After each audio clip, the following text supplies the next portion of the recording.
derivative. That I love. I absolutely love. That's just the air conditioner. I want it.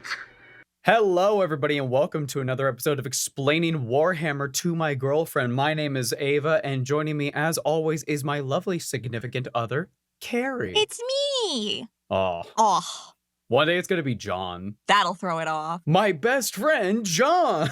Oh! Today, we are covering... Some guy. The Primarch of the 3rd Legion, the Phoenician himself, Mr. FULGRIM. My love, what do you know about FULGRIM? He was, I think, the first Primarch I could name. That makes sense. He's very noticeable. Yeah, or maybe not even name. I had the concept of he was the pretty one. I knew he was the vain one. There is a pattern recognition. Yeah, the little room in my mind palace was made first. Even though I might have been able to name Magnus first, I feel like FULGRIM was the first one that I knew and also knew what a Primarch was and put those slots together. You saw him and you were like, oh, that guy. That guy's the important guy. Yeah, I can't remember exactly why. It must have been a meme or something that I had come across. So I have somewhat of a correction. There are two pretty ones. Oh. There is FULGRIM. Okay. And then there is Sanguinius. Well, I mean, angel. The pretty one who's vain.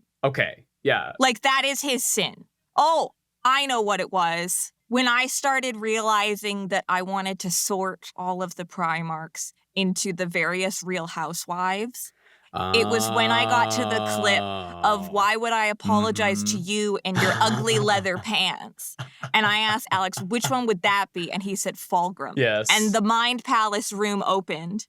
And I went, all right, he's the one who cares about ugly pants. The limiters came off. Yes. And we'll have plenty more to talk about that. But before we get into it, if you like what we do and you want to support us, head on over to patreon.com/numbskulls, where you can get access to all sorts of cool stuff like a private Discord, bloopers, early episodes, submit questions to be read on the show, and much, much more. That is all over at patreon.com/numbskulls. Oh. If you want to grab some cool merch, head on over to orchid8.com. We've got an amazing collection of shirts, art prints, objective markers, game pieces, all sorts of stuff. That is all over at orchid8.com. Link in the description. Somewhere. You can also check us out over on Spotify. Guys, look at us. And use our code numbskulls at gamersups.com for 10% off. We're like real YouTubers, guys. We're on Spotify. True. That's how you know you're a real YouTuber, when you're on Spotify. Not just YouTube. I'm on other things too. I'm all over the darn place. Also, editing Ava here to remind you to read The Infinite and the Divine by the end of November for our very special book club featuring some special secret guests. The book club video should be going up at the end of November, maybe beginning of December. It depends on scheduling, depends on how things go. But yeah, make sure you have it read by the end of November. Enjoy the FULGRIM video. Okay. The purple one. Yeah. Oh, what's going on with his kneecaps? What do they do? We'll get into it. I also know about this guy specifically because I've seen a lot of people trying to paint his model and being like, oh, dear Christ. Yes. The FULGRIM Ascended model from 30k. Oh, dear Emperor. Oh, no. He has a very, very good model in 30k, the Ascended one. When he eventually comes back to 40k, which is probably going to be sometime within a year or so, they've got some competition because they have to beat that. So good luck. I think also they can obviously, I think, have a little bit more freedom and fun with the fallen Primarchs just because there is a non-human aspect that you get to go into. Yeah, Magnus is, I'd say, the most human looking of the fallen Primarchs. He definitely has that he's human still got shape. Legs. He still is he's got weird bird legs. Cue the doctor quotes. Mortarion is all buggy and he's got the fly wings. Oh no. Angron just looks like the devil. Does he also revel in the glory of combat? Oh. The buggy. No. No. Not quite that sort of wings. More like gross, icky, that kind of stuff. Nurgly? Yeah, nurgly. Okay. Considering this is the 4th Primarch we're covering? Yeah. A lot of these are going to start sounding very similar with their origin story, so a lot of the details are going to be familiar. Honestly, the other day when we recorded Valkia, you were like, and she was like hanging out in her village, and then one day this stranger showed up, and I was like, it's the fucking Emperor. He's here. No! He's here to take her away. It's him! MP, leave everybody alone. Stop showing up after everybody's grown up. We begin our story on the planet Chemos. Chemos. Wait, like chemo? Like chemotherapy? I guess. I don't want to go to chemotherapy Either way, it doesn't land. matter. That doesn't sound fun. Chemos is a mining world that is inside of a nebula, making the entire planet always gray. Uh-oh. Just everything's gray all the time. Oh. Morning, noon, night, it's always gray. Like if I brought a red swatch, it would just look gray. Well, yeah, it would be red, but like the world is just gray. Oh, okay. Like instead of a blue sky, it's all just gray clouds. It's London. Okay. It's like where the vampires had to go in Twilight because it was never sunny. So they went to live near Seattle so that they could like not be found out. So the people of Chemos work within the mines day in and day out, harvesting what little resources the planet has left in order to survive. The planet used to be pretty prosperous until the Age of Strife, where everything got cut off. Right. They were sort of forced into this isolation, and it's not a super resource-rich planet, so we're struggling a bit on Chemos. One day, a bright comet streaked across the sky, landing nearby one of the still functioning factories. 3 people were sent to investigate. Chemos was isolated by warp storms, so any chance for collecting resources was to be taken very seriously. And after a long journey, the group found a pod. Oh. And within that pod was a mass of pure light. Oh. It shifted and stirred, but seemed harmless. One of the people, someone by the name of Corin, approached the pod and felt the light touch his mind. The thing learned everything that he knew, and suddenly, somehow, it transformed into a perfect baby boy. The group was shocked and amazed at what they had just witnessed. However, one of them claimed that the baby was evil, a waste of resources, and they should just kill it, get it over with. And the other 2 just killed him instead. I'm starting to think the Lost Primarch were just like the babies that got unlucky. They landed just on a world that was just nothing but lava. Like, fuck. It's just aggressive to be like, no, we'll kill you. Strangely, they never felt any guilt for doing that. This is like someone that they were friends with, someone that they worked with day in, day out. They didn't feel any guilt. This wasn't the one who touched him. No, Okay. This was one of the other ones. Okay. At the same time, a stream of clean water began flowing from where the pod had impacted the earth. Corin and Tulia, the last 2, took the child in and named him after a religious figure of their culture, FULGRIM, the water bringer. It's very biblical. Fulgrim grew up working in the factories and the mines of the factory fortress known as Calyx. But he was smarter, faster, and stronger than those around him, always able to solve even the most catastrophic situations with ease. And by the time he was 15, he had become one of the leaders of the factory. He learned of the other factory settlements in the world and how they had deteriorated and died, forcing the people to move on, or more likely, die as well. The same thing would happen to Calyx too in time. Fulgrim refused this. He sent out teams of engineers to excavate and transport any resources that they found back to Calyx. It worked like a charm. And with these new materials, Fulgrim and his people constructed better machines, ones that allowed people to work less and have a much greater output.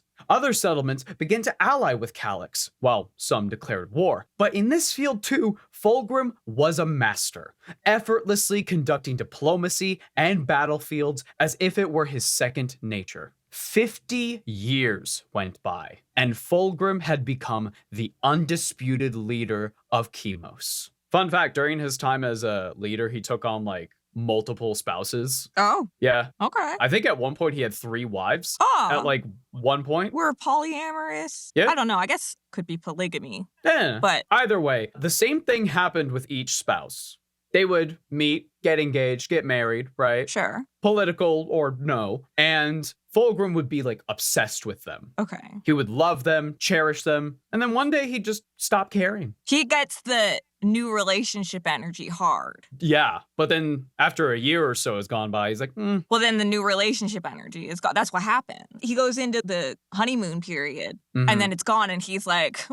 Well, secondly, because the conditions on the planet were not great, the planet's kind of toxic and people are working in the mines all the time, he would outlive every single one of his spouses. You know what else is toxic? What's that? Building your relationships off of the new relationship energy without considering that eventually that's going to fade. This is sort of a theme with Fulgrim, as we're going to come and Fleeting. see. Fleeting love. He feels like the kind of guy that would like take care of his appearance, you know? I agree. Like, his hair is gorgeous, but I feel like that's also the only hair on his body. No, definitely. Fulgrim's like a guy who's really into taking care of himself. One might even say he's really into manscaping. Wait, do we know that for sure? And you, dear listener, Is that in the books? can also get into manscaping with today's sponsor, Manscaped. Holy moly. This year, treat yourself with the Performance Package 5.0 Ultra from Manscaped, including the Lawnmower 5.0 Ultra, featuring customizable blades with skin-safe technology, LED lights for hard-to-see areas, Oh, that's nice. and waterproof technology for easy cleaning. Also in the kit is the Weed Whacker 2.0 for pesky nose and ear hair with the same skin-safe technology. You can also treat yourself with some Crop Soother and Crop Preserver. Is it like a toner? It is an aftershave that you put on your sensitive bits. On your scrotum. On your sensitive bits. Your scrotum. So, like, there's no razor burn or anything. On your scrotum. You know? You don't want razor Which burn scrotum. you really don't want that. Use our promo code NUMSKULLS to get 20% off and free shipping at checkout. That's code NUMSKULLS at manscaped.com for 20% off and free shipping. Thank you, Manscaped. Thanks, Manscaped. The planet prospered and came out of isolation for the first time since the Age of Strife, establishing trade with its neighbors and further beyond. And one day, ships bearing the symbol of a two-headed eagle descended from the sky. Upon seeing the Emperor of Mankind, without a word, Fulgrim bowed and pledged to serve him. He's like, y'all pretty. He saw Space Marines and saw like the Custodes, and he was like, whoa, these people know what's up. And then he saw the Emperor and was like, you're perfect. Yeah. You're everything I could ever want. Of course I'm gonna ally with you. What's that? Some other guys wanted to brawl before? Whatever. Those guys are losers. You're sick as hell. Yeah, I'm gonna join you. Did he like ask any questions? Like, you're not going to go around murdering the human race or anything, right? You're not going to go around like committing genocide, right? Because like I would have a few questions before I pledge myself to someone. Are you thinking logically again? It's a habit, okay? Stop it. So, Big E does what Big E does. Tells Fulgrim about the Great Crusade and how he's a Primarch and he's got a legion waiting for him.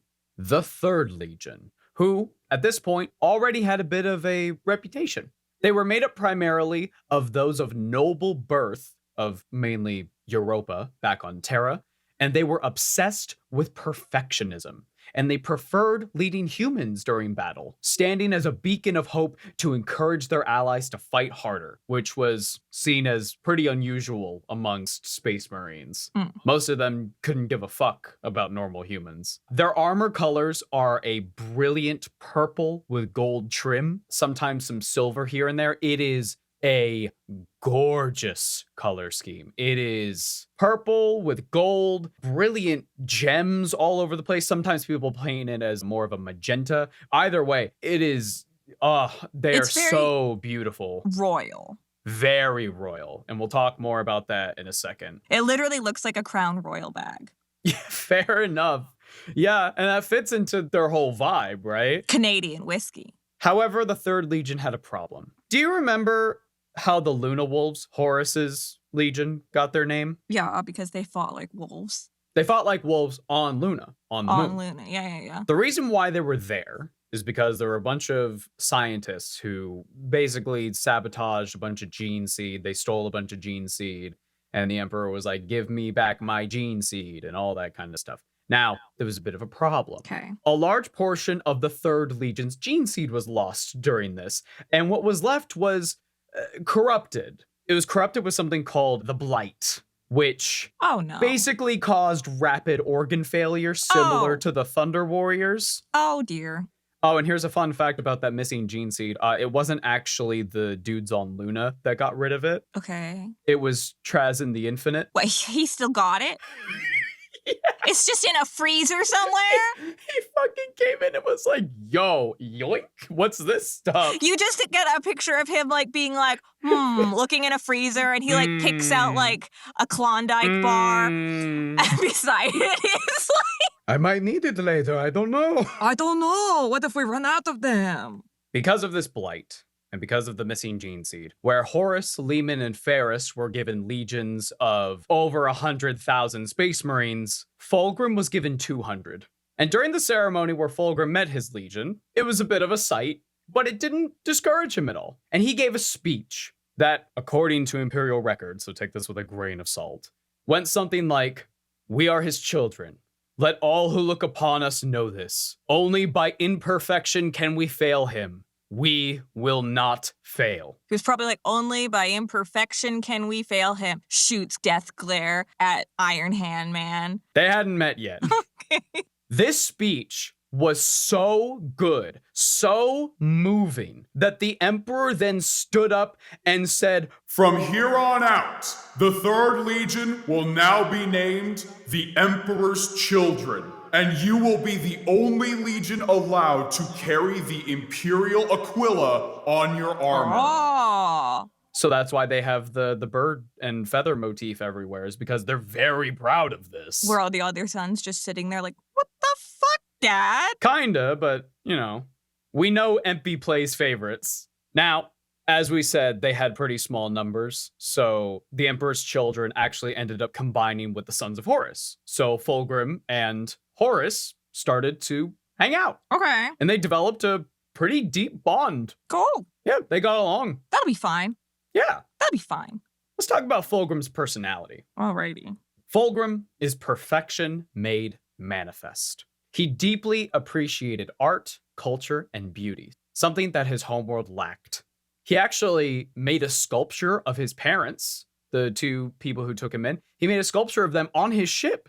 They sadly passed away when he was a little kid. Mm-hmm. You know, he just made a nice sculpture to remember them. That's nice. Fulgrim ended up developing a strong determination to want to make Biggie very proud. Right. Because as we talked about, he views him as perfect, and he wants to be just as perfect, live up to the expectation of being the Emperor's children. Yeah, he wants to be Biggie 2.0. Maybe not that, but like just make Dad proud. Yeah, he wants the head pats.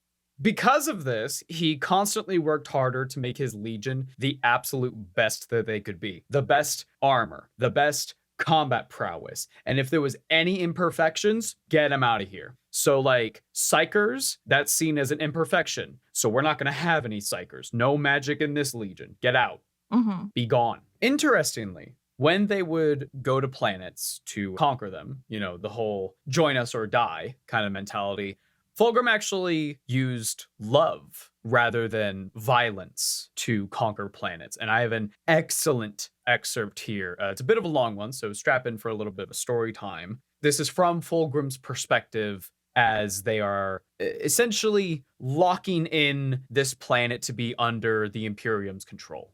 Okay. A startled yelp caught his attention, and he sighed. Someone had gotten too close to Kasparos, and the legionary had knocked the mortal sprawling. The braver among the citizenry had the inadvisable habit of trying to touch the hulking giants in their ornate armor, to see if they were real, perhaps. Talmar loomed over the stunned man, little more than a youth, really, and seemed poised to finish what he had begun. Calm yourself, Kasparos, or I will do it for you, Fabius hissed as he grabbed the other legionary's shoulder. He meant no harm. They are only curious, as we would be in their place. They should keep their hands to themselves, Telmar said, slapping the apothecary's hand away. As should you, spider. Quick context. Fabius Bile, No. who's telling this dude to calm down, is a mad scientist Okay. who survived the Blight. So he's been around for a bit. And he was usually the one who euthanized the ones who were the most affected by it. Right. I hear Fabius, and my mind immediately shows me the picture of Fabio on the roller coaster making face contact with the poor seagull. A lot of people call him Fabulous Bill, which is accurate. Okay. He was usually the one who euthanized the legionaries who were too far gone from the Blight. Right. Not great. Who knows if he may have conducted some experiments on them. Haha, hee hee. But this got him the nickname the Spider, because once you went into his web, you did not come back out. Suffice it to say, no one really likes the guy. Right. They don't trust him. But anyway, Fabius stepped back, hands raised. I meant no offense, brother. What you mean and what occurs are often two entirely different things. Telmar said. You should have stayed in your web, Spider. You speak softly of them, but look around. You frighten them more than any of us. Enough, Fulgrim said, his voice like quiet thunder. The crowd fell silent. This is not seemly, my sons. Are you children to brawl in front of strangers? My lord, the spider... Telmar hesitated, seeing Fulgrim's expression. Apothecary Fabius has insulted my person. I would have satisfaction. His hand fell to the hilt of his sword. Fulgrim sighed. And how has he insulted you? By comparing us to these primitives. Telmar said, glancing at Thorn, who nodded. Fulgrim frowned. And why should he not? Fulgrim looked around, noting the mood of the crowd. They were on the cusp of flight. Telmar's sudden bursts of violence had frightened them, shaken them to their very cores. Stories would spread, flying through the city, and from there the rest of the continent. Awe would turn to fear, fear to resentment, and resentment to resistance. He has seen the same story, repeated ad nauseum on a dozen worlds. Fulgrim had always preferred love to fear.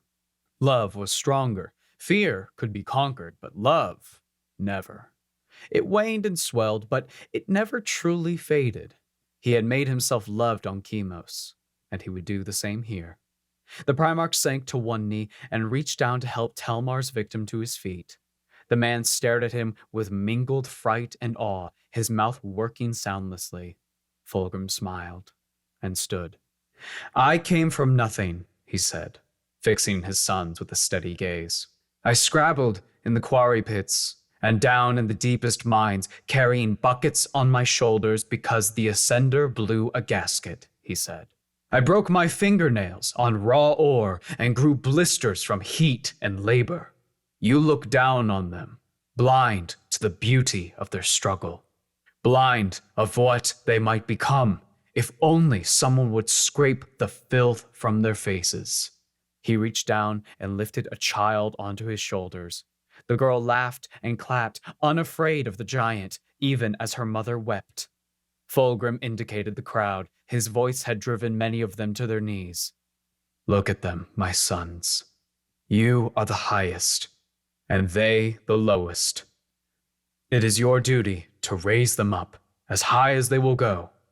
Anything less is not worthy of you. And that's the end of the excerpt. My mind is split. Yeah, why is that? I have two senses of this. Mm-hmm. The first sense is that from what we've seen here in this excerpt, Yes. so far I really like him. Okay. All right. My thing is always like, why do we have to hurt them? Why can't we talk it through? Yeah. You know, we conquer through love rather than violence. it is funny for me to go in and like critique a story about war because like I am only so war. anti-war, right? Right. Like that is part of my core being is I am anti-human suffering. So it's interesting to see a character who, rather than let's go to war, it is we will initiate diplomacy with the threat of war. Well, yeah, of course. It's not something that you can really, you know, the character of the situation is so big that you can't really be like, oh, he's great. Because there's just so much freaking going on, right? He is enormous. But like the thing he first goes to, I like that more than what I've seen so far. Now, the other side that I was split upon is that I've written in big letters, Griffith. Yeah. Yeah, it is. I'm getting grit. There is something to be said about Fulgrim, much like Griffith, that cold calculation of, you could very easily read this excerpt as, oh, he's a nice guy, he really cares about these people, but you can also read it as, I am treating this like a math problem. And if I do this, then this is the outcome. Bro is playing the Game of Thrones. Yes, he is thinking like a manipulator. Like a politician. I will manipulate them into loving me. Yeah. I will make myself be loved. Mm-hmm. 'Cause then they'll never stop loving me. Yeah. So my sons, shut the fuck up.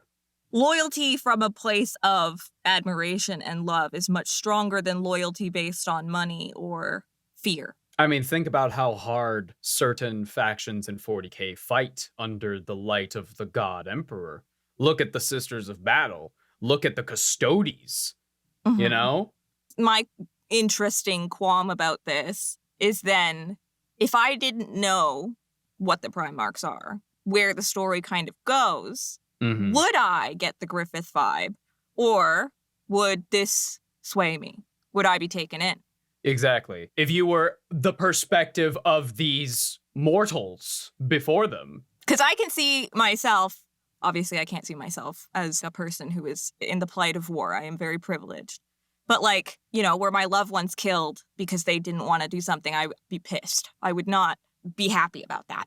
But if a leader came in and showed love and showed understanding and showed empathy, I could see myself being like, oh yeah, maybe we do what this guy says. He picked up a kid and she started laughing and clapping. And wow. It's interesting to me because it's the thing that I'm most drawn to, which means it's also personally my weakness. He talked about how he, when he was little, worked tirelessly day in and day out, just like me. Yeah. I relate to that. He understands how to work a crowd, the minds of others. He understands that basic idea of empathy. It's like Marjorie in Game of Thrones. Yeah. She comes in and she starts talking to the regular people and being really kind and trying to start like charity programs. She works herself in so perfectly. Yeah. Her entire power and her way of playing the game is that she gets people.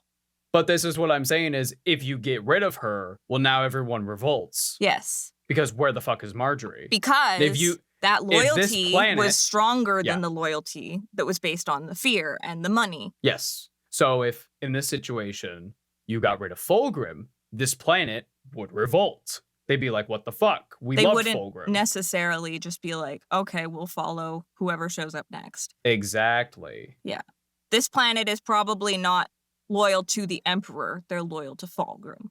This is an interesting thing that we'll keep repeating as we go forward through these Primarchs. This is a good thing to keep in mind. That sense of whether or not people are loyal to the Primarch or the Emperor? Yes. Okay. Also, that bird, though, majestic. Can we just take a sec? Look at that guy. Plumage, am I right? A lot of the, like, painted art for Warhammer, it's very, like, Tudor, royal portrait kind of painting style. And, like, he just really suits that. No, it's true. Which, again, Griffith vibes. Yes. So this leads us to a bit of his relationship with his brothers, which we're not going to have to cover a whole lot because a lot of the most impactful things were discussed last episode with Ferrus Manus. Yeah. But for the most part, Fulgrim enjoyed spending time with his brothers. He obviously got along with Ferrus more than any of them.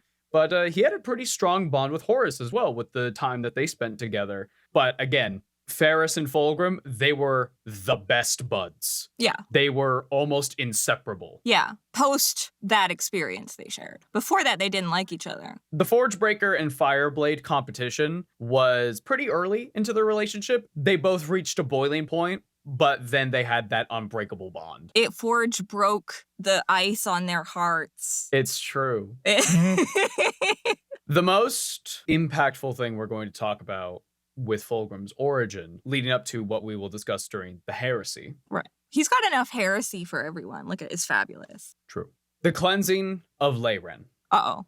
That sounds not Leyren was a star system. inhabited by an insect, snake-like alien race Oh, that were incredibly dangerous, known as the lair. They're basically, imagine insects on top and snake bodies at the bottom. did they live in a lair? Were the lair in lairs? Maybe. You know what they did have? They had extremely advanced technology, like Oh. swords that could cut through anything, and they were really good soldiers that could snipe space marines from thousands of meters away. Damn, okay. You would Jeez. never see them. Yeah, so they were serious. They were Yeah. a big, big threat. The Administratum estimated that at a legion's full might, it would still take decades to defeat the lair and cleanse the system. And some of the Administratum felt like, well, maybe it would be beneficial to actually start diplomacy, maybe? Maybe we can't beat this enemy. Maybe we can ally with them. Who knows? Yeah. And Fulgrim was like, nah, I'll do it. He decided that he would take the system alone. Okay. But these things, they can be communicated with. To a degree, probably. It's not like Tyranids where it's just, who knows? They're like making things. So they're intelligent, right? I'm going to keep it 100 with you. These are not going to be around for Okay, the end of fair this enough. paragraph, so I don't know. Fulgrim decided that he would take the system alone. Alone meaning with his legion. Well, yeah. Yeah. And in just 1 month, he cleansed the entire system. They estimated it would take decades. He did it in a month. By killing them all? Yes. So much for diplomacy. Well, he didn't want to do the diplomacy. But I thought that was his whole thing. No. Humans number one. These are alien fucks. Let's kill them. Oh. I guess I just see life as having value. You think we're gonna initiate diplomacy with something that looks like an insect snake? Get the fuck out of here! Well, this is why I was asking if they're intelligent. Get the fuck out of here! They're dead now! Okay, well, not so intelligent if no brain fire no more. So, he did it in a single month. His brothers were a mix of amazed and bewildered. Right. However, 700 of his Marines were killed, Oh. and even more had horrible wounds. But despite this, Fulgrim had proven himself in the eyes of the Imperium. Mhm. And this really goes into how I think Fulgrim operates. I think the Griffith comparison is extremely apt of, I don't care if a ton of my troops, who are already like extremely small compared to the other legions, I don't care how many of them die. Right. As long as we get the job done, it'll be worth it. Some of you may die, but it's a sacrifice I am willing to make. 700 gone. Right. Even more. Horribly injured. Yeah, but we won. Though, from the estimates that were made before, Yeah, decades. that's incredibly low numbers. Oh, yeah. But I imagine a Primarch like Gilliman Yeah. would probably have a lot more care in taking the system. And while it might take longer, it would be way less casualties on the Imperium side. Yeah. So they just went berserk on this. Oh yeah, they just went in there and the Doom music was playing, the limit break was ready to go, Right. and in a single month, all of them were gone. Right. Okay. In the aftermath, Fulgrim came upon a temple of a god that the Lair worshipped, an entity of excess and pleasure. Hey, look at that. And within the main chamber was a sword, the silver blade of Lair. And it was perfect. It was perfect. Wow. Somehow even more perfect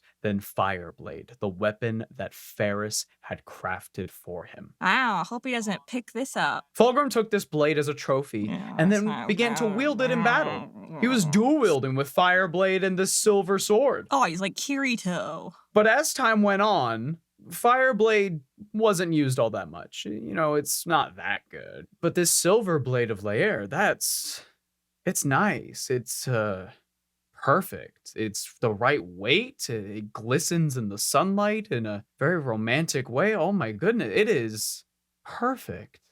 Fulgrim, after picking up this sword, as you can imagine, began to change. His temper became shorter, his words more venomous. Even his love of art and culture became twisted. The sculpture he lovingly made of his parents brought no emotion anymore. It just wasn't perfect enough. I have an excerpt here of a conversation between Fulgrim and a remembrancer, who's like a human chronicler that follows around the Primarchs. They usually have like a group of mortals that are just recording everything that they do. Right. And Fulgrim in this scene has made a sculpture of his captains. I thought you were going to say his cat. No.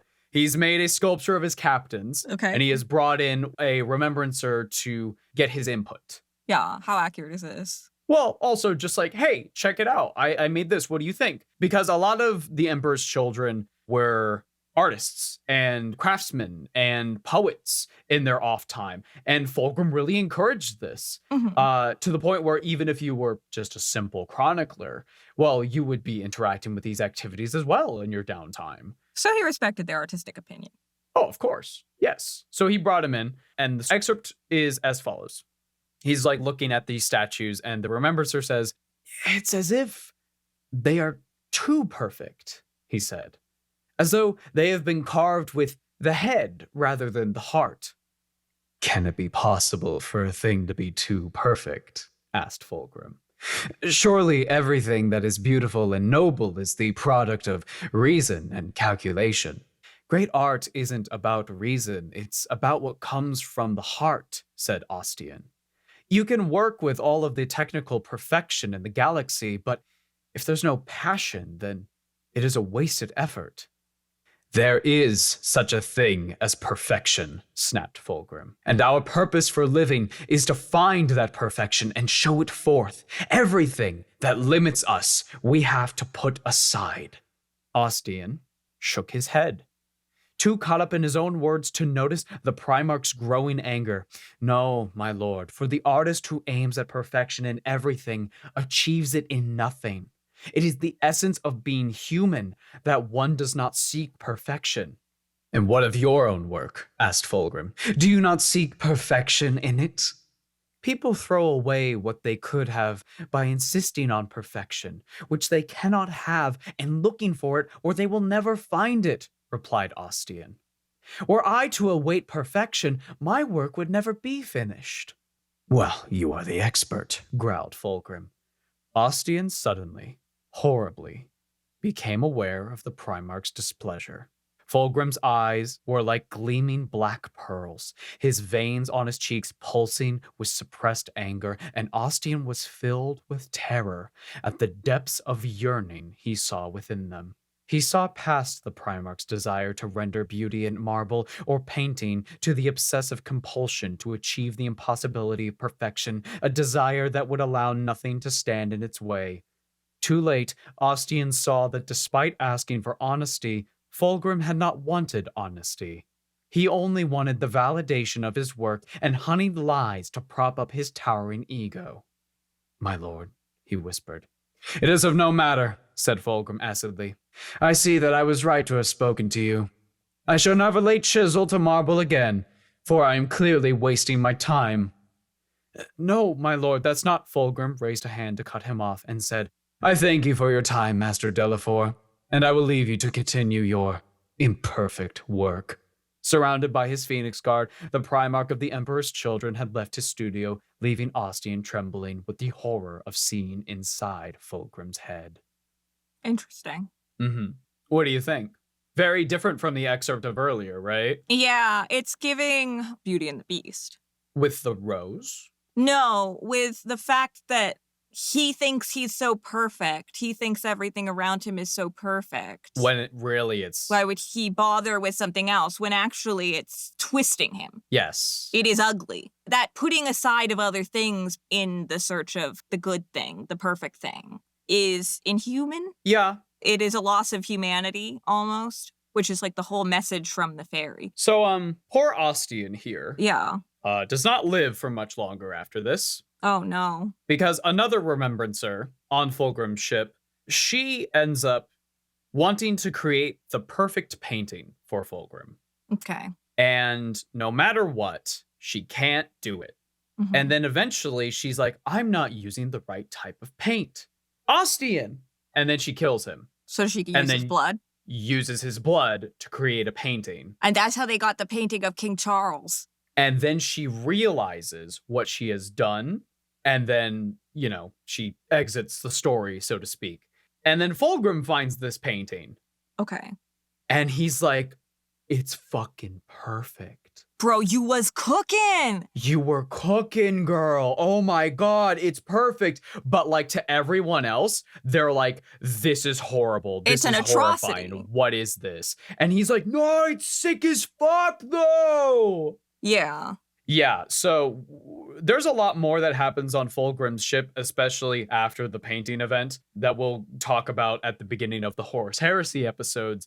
But for now, the Legion's not looking great. Right. Things are changing very much for the worst. Ever since Fulgrim got that funny little sword, about that. Men and their toys. That sword has a demon of Slanesh inside of it. Yeah. Who could have guessed? Who could have guessed? What's with demons of Slanesh ending up in various pieces of fighting gear? I mean, there are plenty of weapons in Warhammer that have like a demon or a spirit of some kind infused within them. It's just the Boy and the Beast is secretly a Warhammer story. Oh. So the more Fulgrim used this sword, the more he was sort of influenced by it. The more it was tempting to use it, the more perfect it made him feel. Yeah. He then began encouraging Fabius Bile to enhance the Legion, to make them more perfect. Now, Fabius, being a crazy fucking psycho, he was like, dude, hell yeah, I've already been doing it. It's kind of been a secret, but not really, though. So now horrible experiments were happening on the Legion. Not great. Yeah. But the good part of this is that it led to one of 40k's greatest moments. Fulgrim is in a war council talking with some of his brothers, and he's talking mainly to Jagatai Khan, who we're not going to talk about for quite a while. But Jagatai Khan, he's the Primarch of the White Scars, and he's fucking cool. Now, Fulgrim, at this point, he is pretty far gone. He's pretty bitchy, and he's bitching at Jagatai. Okay. He wants to be left alone, said Fulgrim, to shoot off to the stars and hunt down Xenos with those delightful jet bikes. They're devilishly fast.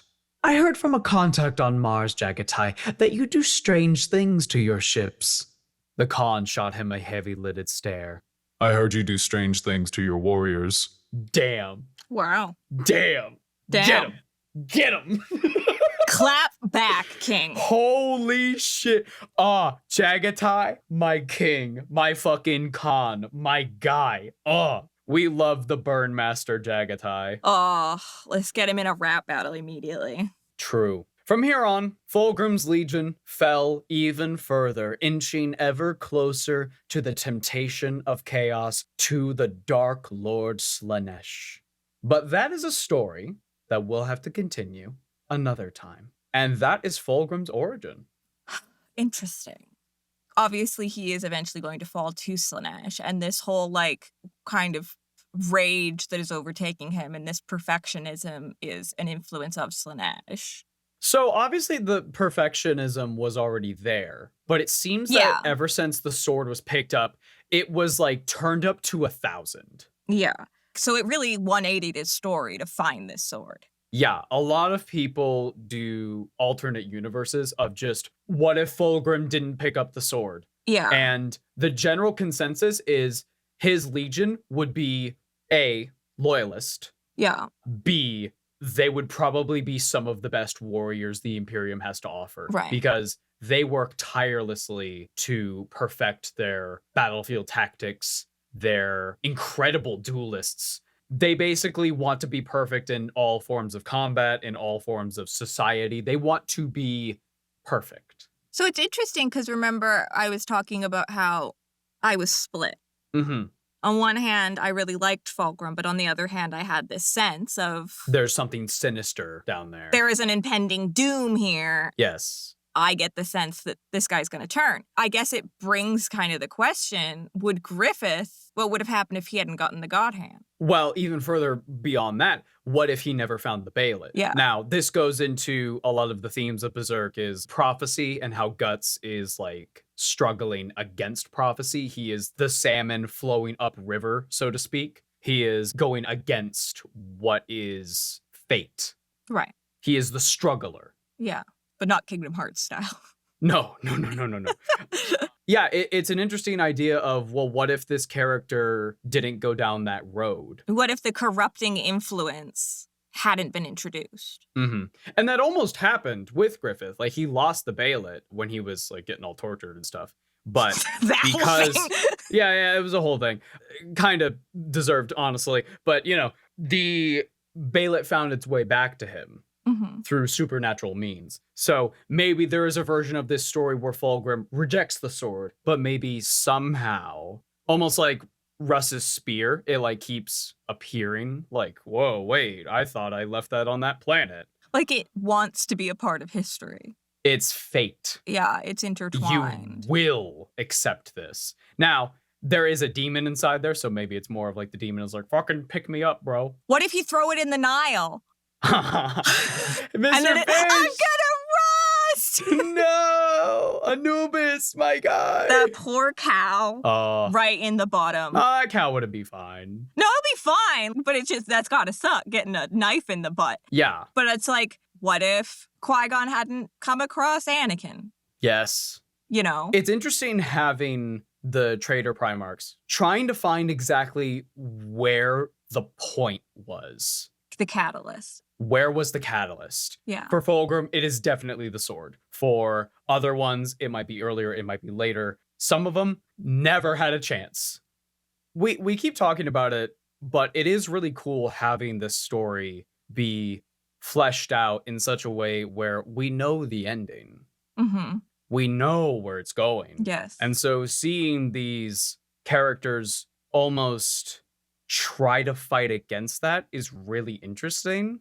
Yeah, non-linear storytelling. Or just seeing the point where if you just didn't do that, everything would have changed. If you had just turned around, if you had just turned left, if you just didn't tell your kid you should be more like Erebus. Yeah, I mean, the quintessential example is like Memento. You've never seen Memento, but basically the movie is told in reverse, where you actually start with the last thing that happens in the movie, which is the main character kills someone. And then the rest of the movie is you're trying to figure out. Well, that's the first thing that happens, because the rest of the movie is you're going backwards to the story trying to figure out why the fuck did he do that? Fair. Because you know he's the good guy. That's also made very clear. It's very interesting. Fabulous movie. We should definitely watch it. Yeah. There's a reason why it is considered the kind of pure example of nonlinear storytelling. But even something like Tears of the Kingdom or Breath of the Wild, where you kind of have to discover memories out of order, and you're like putting it together in your head, and you're like, no, as you like understand more and more and more of what's happened. Couple things I want to touch on. We've had a couple different interesting Primarch origins. Obviously, Horus had the big, he got his name, and he suddenly went through a magical girl transformation. Oh, what a guy. We had Russ, who was raised by wolves. Yeah. And so he has quite animalistic tendencies, but he's actually like super nice. He's a puppy dog. He's the furry. Yeah. Ferris is very much like the planet that he grew up on, but also from the moment he landed, he was walking around a la Hercules, as we sort of mentioned. Fulgrim being just a pure ball of light is really weird. Yeah, that one's interesting. When you were saying it, I was wondering if it was more of a like interpretation. Like a metaphor of like, oh, it's this perfect thing. Like, no. It was just a literal ball of light just sitting in the pod. Don't know exactly why that's the case. Skin's just glowing. Maybe they're all like that for a second. You went to Sephora beforehand. Maybe it's like Transformers where they have to like scan something. The lights in the pod just were turned all the way. He had his high beams on like a dick. Oh no. Yeah, it's very interesting. And like, would he have been the ball of light back in the nursery? Or did it like change as he was flying through space? I don't know. There is something else to be said where all of the Primarchs are a little psychery. Yeah. They're all like the Emperor's kids, right? So they're going to have like a little bit of psychery-ishness in them at varying degrees. Fulgrim's, from what I interpret, is passive love. For example, when that one guy was like, yo, let's get rid of this baby, the other two killed him. And never thought of it again. And they were like, oh, weird. I didn't feel bad for doing that at all. And when he gave that speech, everyone just from his words was like, oh, I'm so moved. And then they like instantly bowed down to him. There is almost this... It's influence. Yes. There is an influence of, you will listen to me. Yeah. You will love me. There is like a command of attention. And command as in the person feels compelled, not like, A lot of Primarchs have a almost passive thing around that. It's actually very similar to Sanguinius, who we haven't talked about yet. Mhm. But during that conversation between Jagatai Khan and Fulgrim, they almost start to beat the shit out of each other. They're like, oh yeah, you want to fucking go, bro? Yeah, I want to fucking go, bro. Yeah, you wouldn't fucking win. No, I would totally win. And Sanguinius just smiles, Right. just very calmly. And suddenly Fulgrim and Jagatai are like, oh, whatever. And they just sit back down. And it's like it never happened. Right. There's like a charmingness to him Yeah. that like puts people at ease almost. Sanguinius has like a, you feel calm around Yeah. him. He would make an excellent host Oh, yeah. in like a host club situation. Yeah, but don't ask what that red stuff is on the floor. Don't, you know what? In fact, That's paint. yeah, it's paint. Don't worry about It's that. paint. It's gonna make a perfect painting. I love Sanguinius. I can't wait to talk about him. My funny little Dracula boy. Oh, Oh no. my funny little Alucard. Oh, he's so pretty. Oh, it's from hey. Oh. Okay. So I you get got Canoe. Gilliman. You get Canoe. You get Gilliman. I get Sanguinius. Great. Also Lion. Alex gets Russ. Yeah, Alex can have Russ. Whatever. I'll get Lion. I'll get Sanguinius. I'm thinking I'm getting Fulgrim too, but I'm not letting him around any of the sharps. I want Angron, I want Magnus. but I don't want him. I want Vulcan. But I don't want him in like a. like an angry state. No, I just want to like hug him and like tell him everything is going to be okay. So, important thing to note. Mhm. In modern day 40k, the Emperor's children obviously have fallen into chaos. Uh-huh. They do not have their own army as of yet. Right. That will probably be happening sometime this edition. The end of 9th edition, we finally got World Eaters. So we'll get a lot of cool minis, probably Noise Marines all around. Lots of cool stuff like that. Oh yeah, Noise Marines. Look forward to that. That's going to be cool as hell. But in terms of 30k, we've got the Emperor's Children. They've got their amazing color scheme. God, they're gorgeous. Mm-hmm. I love them a lot. Honestly, like there is something inside of me that I would love to just pick up the Legion Praetor and just paint it. It just looks so nice. Yeah. God, it's so sexy looking. Oh, I love it. Out of all the Marines, Emperor's Children, mainly during the Heresy, definitely look the fanciest. Right. Because that's the point, right? Yeah. They're beautiful. Makes sense. They got the budget. They do got the budget. They have the permission too. Yeah. I almost forgot to mention, in the how would this Primarch react to you coming out as trans? Mm. If you did that to Fulgrim, he would gently put your hands in his, and he'd look at you with a nice, warm smile and say, I know. Oh, that's sweet. But after he gets the sword, he'd be like kind of bitchy about it. He would just be like, I know. Oh, it goes from like a sweet thing to like Like, yeah, like a okay. mm. Why are you talking to me? Another story that comes to mind is actually one from Titanic. Oh, Yeah, in Titanic, one of the things in the movie is like the famous necklace, the Heart of the Ocean, the blue Sure. heart she wears. yeah, sure. Super value, which is why in the movie, the scientists are like exploring the Titanic because they think Mhm. that they might find That that is there. Yeah. it's obviously worth $1 trillion yeah, billion yeah, yeah. dollars. There's a scene where they're looking at this necklace and they're talking about, wow, this is one of the biggest diamonds that's ever, or I think it might be a sapphire. It's like one of the biggest stones of this type that's ever been found. And somebody's like, holy crap, like, I can't believe that it's that big. And they talk about how the jeweler who was given permission to actually like cut it and like set it in this necklace, the jewel used to actually be like twice the size. Oh, shit. But he kept recutting it because it wasn't perfect. And he kept going back in and he yeah. kept making little tweaks. And it ended up getting to like a third of the size that it was. Huh. So like even though it's still like one of the most valuable objects, It could have been. it is a piece of what it used to be because this person was completely obsessed with making Yeah. it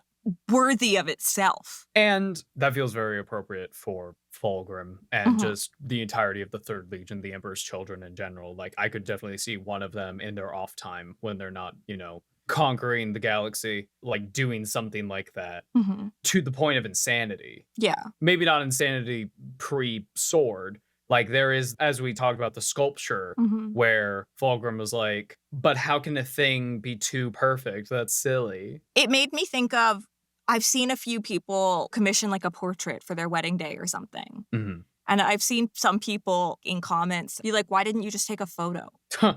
And it's like, sure, a photo will technically capture what was there on that day more perfectly. Mm-hmm. But to some people, and this is like a great example of how some people value different things or find pleasure or see art as different things. Mm-hmm. To some people, the beauty is how technically correct it is, which is where FULGRIM is kind of going to. But to some people, a photo doesn't actually capture like the beautiful emotion of that day. Fair. It doesn't capture like the uniqueness that is interpretation of something. Yeah, when we touch back with the Emperor's Children and FULGRIM to talk about what's going on post the whole painting and the sword and stuff, they have one of the most interesting and, I'll be honest, horrifying ways that they switch over. Mm-hmm. It involves an opera. Uh-oh. It's not good. FULGRIM's does. Yes, his Legion. Yeah.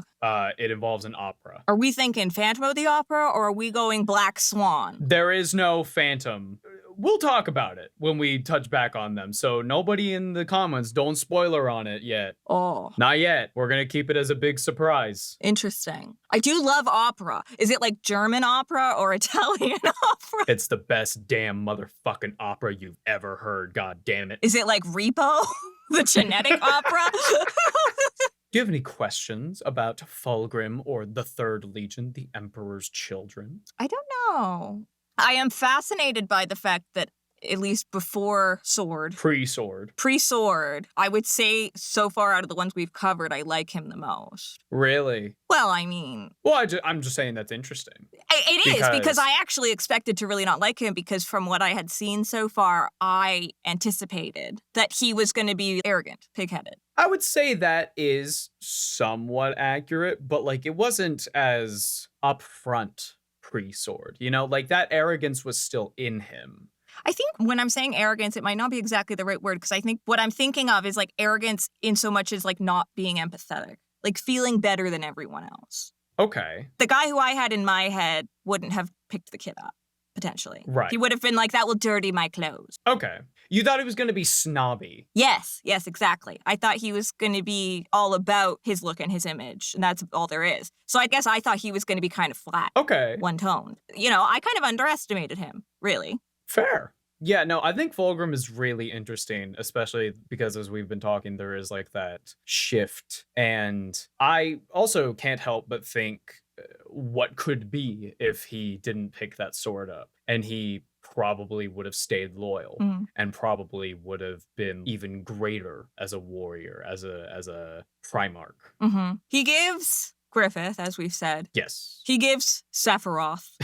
Yeah. Which you don't probably really understand because you haven't gone... I mean, visually, I get it. He's even got the one wing! Right. I've told you before that in the pre-story, Uh-huh. Sephiroth is like is a good guy. He's like a guy, yeah. And then something happens. I don't know what. But like stand out. Like he's one of the best guys. Mm-hmm. Everybody looks up to him. That's one of the reasons it's so traumatic that he becomes what he is because like... How far you've fallen. How far you've fallen. Mm-hmm. And you're trying to rip everyone down with you because you've decided this is right in some way. I always found it cool that the Emperor's Children have always been way smaller than the other legions, but because of that, they fight way harder. Yeah. I kind of like that. It feels very underdog, in my opinion. Yeah. And I think that's pretty cool from a Space Marine perspective, where it's like, these other legions are hundreds of thousands, but we have 1,000. But we still are making the effort and we're still keeping up with those other legions that outnumber us 10 to 1. It does kind of make sense, though, because if you also think about it in the sense of, I don't actually know yet how much the Primarchs are actually themselves involved with the training of their troops. Yeah, they're pretty involved, depending on who. But, like, if there are less people, then that means that there is more time, potentially, for individualized tutoring or, like, teaching or just, like, people pay a lot of money so that their kids will have smaller class sizes. Well, like, I talked about how their legion has some of the best duelists ever because they just spend all day training in that aspect. most Primarchs would have a lot of trouble if they were fighting Fulgrim 1v1 because he's just that good. Yeah, because when he does something, he wants to get it right. Yes. And it's really interesting that not only are they becoming these perfect duelists, but like they're doing it in such a stylish and aesthetic and beautiful way. Yeah, it's a little bit like Jaime Lannister vibes, and like he is absolutely like the best swordsman in the kingdom, but he's also like, look how pretty my sword is. Exactly. And look at my golden armor. If you were to paint Emperor's Children for like a 30k army or something, it would make sense to make sure that their armor is like pristine. Like you're getting those perfect lines. They would shine it like after a battle. Yes, you make sure that that gold pops. Yeah. You make sure that there is not a single scratch on their armor, because it makes sense that after each and every engagement, they'd be like, oh, I have a bullet hole in my shoulder pad. Oh, buff it out, buff it out, buff it out. Obsessively keeping it top notch. People won't necessarily remember what you did, but they'll remember how good you look doing it. It's so true. They're quite similar to Ultramarines in that respect, because Ultramarines do take care of their armor quite a bit. Actually, quite a few legions do that, but Ultramarines, especially in 40k, they follow the Codex to a T, and the Codex is like, make sure you maintain your armor. And they're like, yes. I have like a cute image in my head of like Fulgrim after him and Ferris get along. Like Fulgrim shines up his armor for him. He's like, look what I did! And Ferris is like, what did you do? You didn't. You could have. Why? Do you understand how much of a target I am now? Oh, like I appreciate it, but what the fuck? Like, I thought you'd like it. I oiled the joints. They don't squeak anymore. Oh my god, Fulgrim. Aw. Again, I'm surprised, but I feel like I've been surprised several times learning about the Primarchs. I think I've been surprised by basically all of them except Lehman. Lehman is very honest with what he is. Yeah. I feel like the most interesting thing about Lehman is the fact that while he acts like a barbarian, he is like the nicest guy. You're gonna be my friend. He's very honorable, very Starkish. Yeah, exactly. I think also, though, it comes very much from a place of me underestimating the storytelling, which is very interesting. Obviously, there is some kind of internalized assumption in my mind going on there, which I feel like I am very interested to explore and improve myself upon. Maybe there is something dismissive about the way my mind assumes stories are told in which the focus is violence and war and manpower. Which, you know, there might even be a little bit of internalized misogyny in that assumption. In fact, I would almost guarantee it. Like, I know that my loved ones love this story so much. Why would I have underestimated the characters in their complexity? I'm pleasantly surprised is kind of the end of what I'm saying. Well, I feel like when you look at 40k, when you look at Warhammer as a whole, and this is more exclusively to Horus Heresy and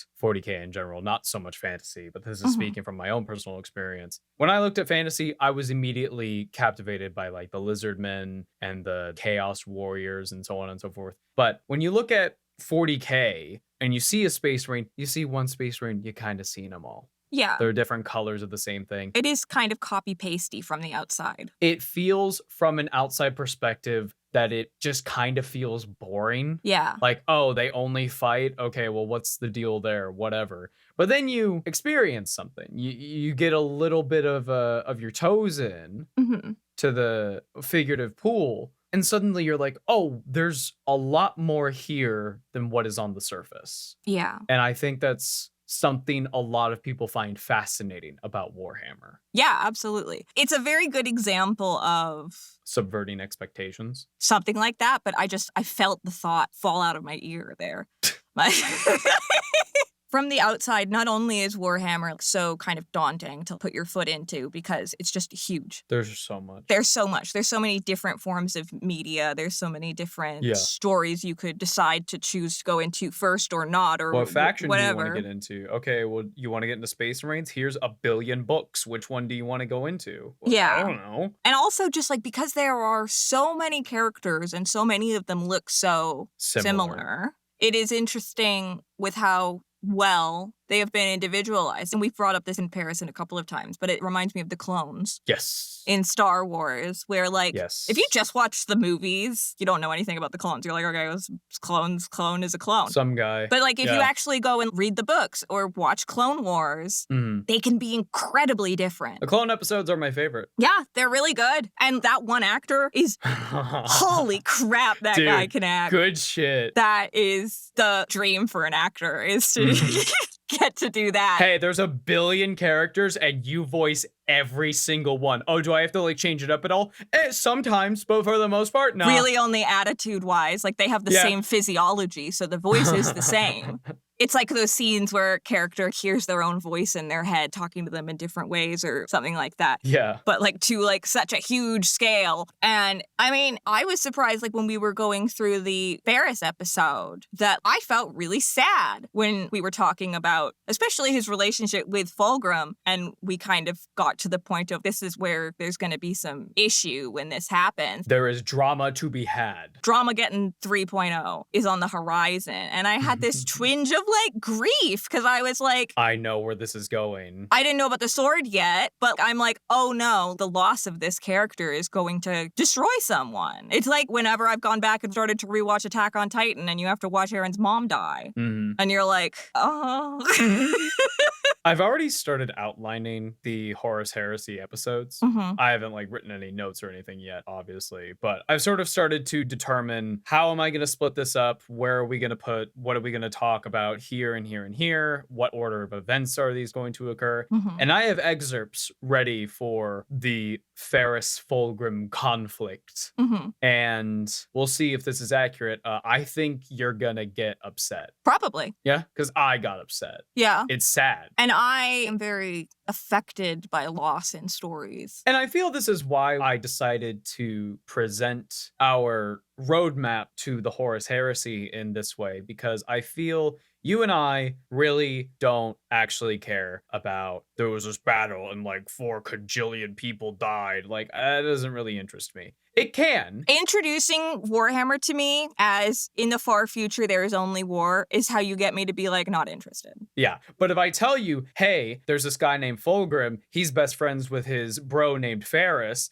and here's how they get along, and blah, blah, blah, blah, blah. And then they had to fight each other. Well, now you're interested. Like, whoa, what? How did that happen? Yeah. What's the conflict? What's the changing point? What's the catalyst? We are much more interested in character-focused stories. So Yes. this has been a very character-focused look into the road to the Horus Heresy. Mhm. I want to talk about how did these characters act beforehand? Did anything change before the heresy? How exactly did the heresy occur? And presenting it this way, personally, I care about these characters a lot. Mhm. And Yeah. in order for someone else, like you or a friend of ours, I would present it the exact same way. Because if I can get you to care about someone, Yeah. about one of these written characters, Mhm. and suddenly they're gone, and you feel an emotion, I've accomplished. Yeah. Oh, you're attached now. hmm And maybe you will pick up a Emperor's Children model.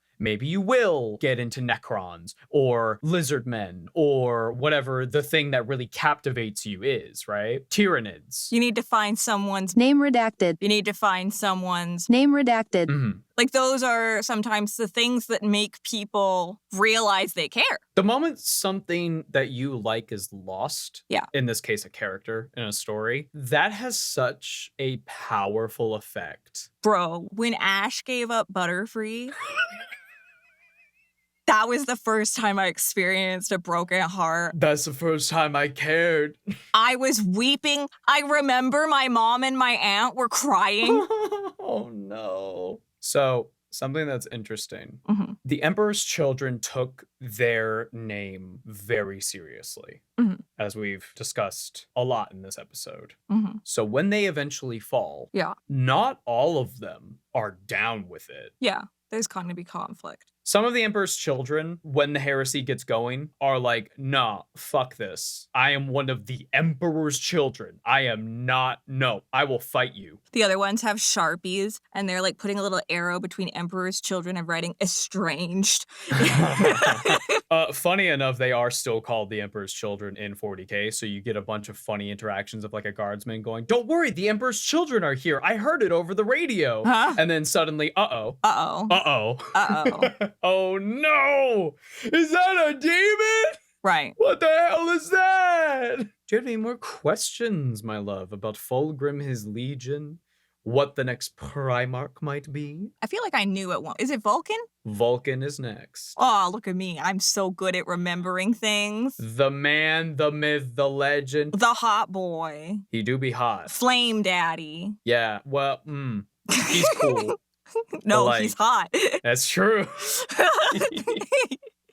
No, I really, really, really, really, really love Vulcan, and I cannot wait to talk about him. There is a lot to talk about when it comes to his character. I find him fascinating. He is, I would say, one of the most consistently chosen when I see like people saying like, who's your favorite? Yes. Like, it's not Yes. that he is the most chosen. It's like, if I see that question somewhere, I know that he's going to be in the answers. Often as well. Yeah. Like the majority of people I have spoken to, even if they're not super into 40k, they're like, "Oh yeah, I like the nice one, Vulcan. Yeah, I like that one." And like, we did one of those online tests, and I immediately, it was like, "Oh, you're a salamander," like right off the bat. Yep. And it was like, okay, well, who's the Primarch? Vulcan. Okay, well, I'm interested. Yep. So next episode, we're going to talk about the big green man, Oh, I'm so excited. the man with the hammer. Mr. Warhammer himself.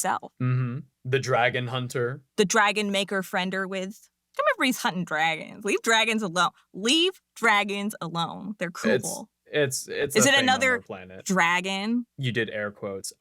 We'll talk about it. Okay, fair enough. Dragon is one of those words that's often used for not what I think of it. Well, I mean, like Ferris's giant Necron thing that he fought was described as like a worm, like WYRM. Yeah. But No. again, that's probably Imperial propaganda stuff. true. You know? Yeah. So who knows? It sounded more like a centipede to me. Yeah, I would agree. But in the case of Vulcan, no, they're like dragons. Oh, cool. I'm into that. Ironically, Fulgrim here is giving off the more Targaryen vibe. He do got a bit of Targaryen in him. Yeah. Like if you colored his armor red rather than the purpley magenta. Like, I bet people have done edits of Daemon. Oh, Daemon Targaryen as Yeah. Matt Smith With Matt Smith. performing as Daemon Targaryen. That is like Fulgrim's voice in my head. Especially when he is trying to be regal. Yeah. Yes. Yeah. I Yeah. can see the aesthetic.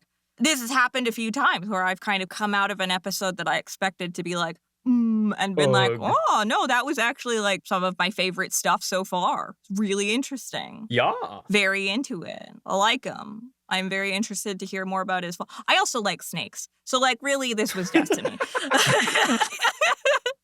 That's fair. Yeah. That's fair. I'm going to dress Keita up as Fulgrim for Halloween, guys. Give her a little wig, Oh. little sword. So we will touch back on Fulgrim when we begin to talk about the heresy. We'll talk about what happens to his legion. Mm-hmm. But in the meantime, we will move on to Vulcan and where that goes, and so on and so forth. Yeah. The road to the heresy does not stop. I will also say Fulgrim, because he was the first Primarch that I understood kind of what a Primarch was, and that he was going to, turn and become bad, was, I think, where my brain first started putting together my theory about naming schemes. Because he falls, and it's Grim.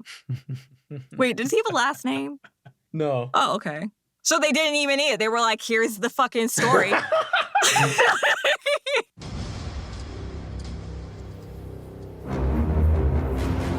Which Primarch would take you to the best restaurant, and which one would take you to McDonald's and have you pay for it? Okay, McDonald's, it's going to be Conrad. 100%. Yeah. He would just sit in the kids' play area hissing at you and not wanting to go home. I would not like to leave the ball pit, Father. I feel like Canoe would take you to a nice place. I was about to say, because like Vulcan entered my mind, but I don't know, he doesn't strike me as... Vulcan would make you dinner. Yeah, Vulcan doesn't strike me as take you to a nice fancy restaurant. Gilliman 100% would take you somewhere nice. He would treat you to a nice fancy dinner. Gilliman, Fulgrim, and Sanguinius. Yeah. I think they would take you to like a nice place. Yeah. Maybe Perturabo, but he'd like be real weird about it. The wine would be like slightly off, and it would be like that Columbo episode where he just blows the fuck up. That was crazy. You remember that? Oh, no. I love that episode. It's awesome. Yeah, I feel like Gilliman is number one, and then McDonald's is definitely Conrad. Yeah, but I feel like Malkador is the one that secretly knows the best restaurant. Well, you gotta go through Malkador, because he takes MP to all the best places. Yeah, he's been around long enough. He knows all the chefs. He's the one who made the restaurant. He made He them. staffed it. Malkador It's is true. Lisa Vanderpump. The Emperor is Ken Todd. Has John been turned into a public toilet servitor as the Omnissiah demands? No. Oh, what? What kind of No, hentai are moving you on. watching? Moving on. Oh, no. John's fine. Who did the least wrong, Fulgrim or Griffith? It's hard to compare because, Fulgrim has killed so many people. yeah, in terms of actual, I went off and did a bad thing, Fulgrim has had far more opportunity.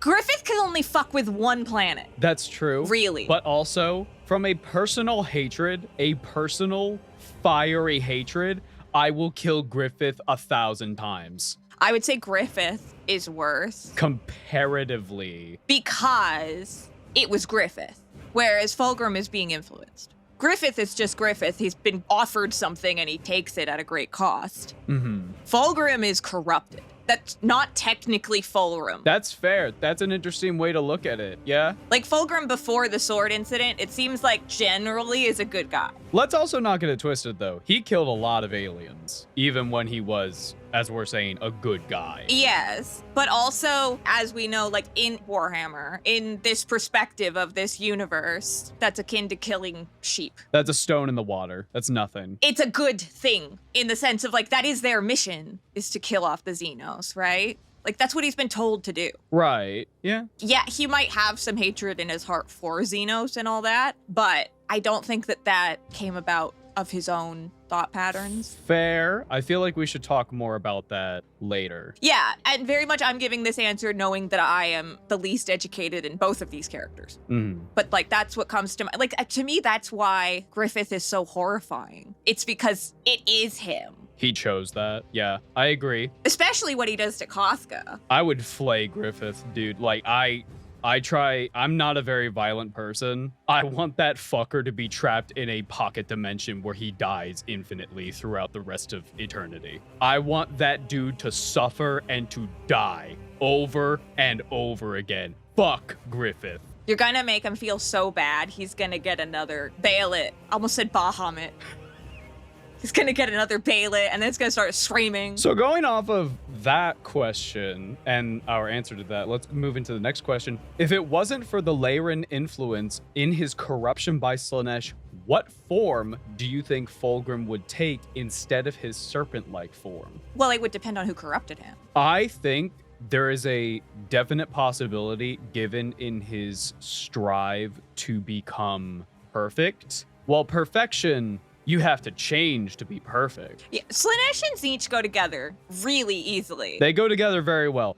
Alternatively, you could make an argument that Fulgrim, in his pursuit of becoming like a perfect duelist or something, led to more violent tendencies. Therefore, you fall into Khorne. You could also make a argument to where they could eventually fall into a sort of self-mutilating as a form of perfection, in terms of I'm not beautiful enough, and they're like literally like scratching their faces or something, which might lead to infection, which might lead to Nurgle. Like a plastic surgery analogy, like he just keeps cutting or something. Yeah. I could see that. I think in that case, Tzeentch, you gotta go with the bird motif. Yeah, I mean, now that we're talking about this, I would be fascinated to see fan art of like each Primarch having fallen to each god. Oh my god, babe. I want to talk to you about the Dornian heresy and the Leonine heresy so fucking bad. Well, then we should do it. Oh, they're so cool as an AU. Oh my god. No, I'm excited. The art goes so hard, you don't understand. Do you think when Fulgrim takes a nap,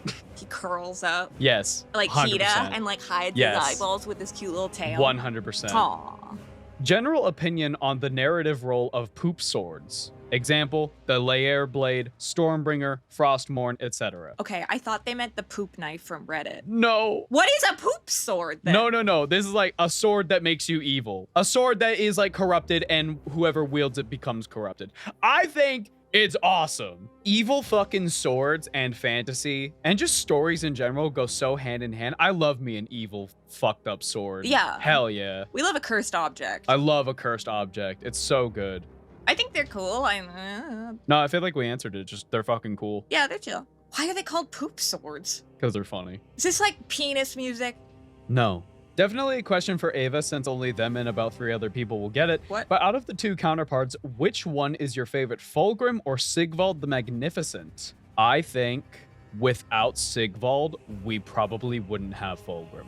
Sigvald's the guy with the mirror shield. Oh, In fantasy. Okay. No, I think Sigvald is, without him, we wouldn't have Fulgrim. Meaning, I think Sigvald, personally, I like him more. I think he's more interesting, especially since the fact that he is so beautiful, like outwardly beautiful, to emphasize how disgusting and depraved he is on the inside. I love that shit. Also, the fact he has a mirror shield and the fact that he forces his honor guard to wear mirror armor so that he can always be looking at himself. That's just so awesome conceptually. Like, the visual of that is just so cool. It sounds like a terrible idea if you end up fighting at noon and then you just get blinded by all your dudes. Nah, adjust. You're not gonna have time to adjust when you're reeling from your pupils freaking out. We got one more question. Carrie, Hi. would you cosplay as Fulgrim, maybe with Ava cosplaying as Ferris Manus? I want to switch it. You want to switch it? Yeah, I want to be the What? buff cool dude. You want to be Ferris and I be Fulgrim? Because you'd be hot. This is implying that you wouldn't also be hot. No, I'd be hot because I'd be like a buff mommy chick.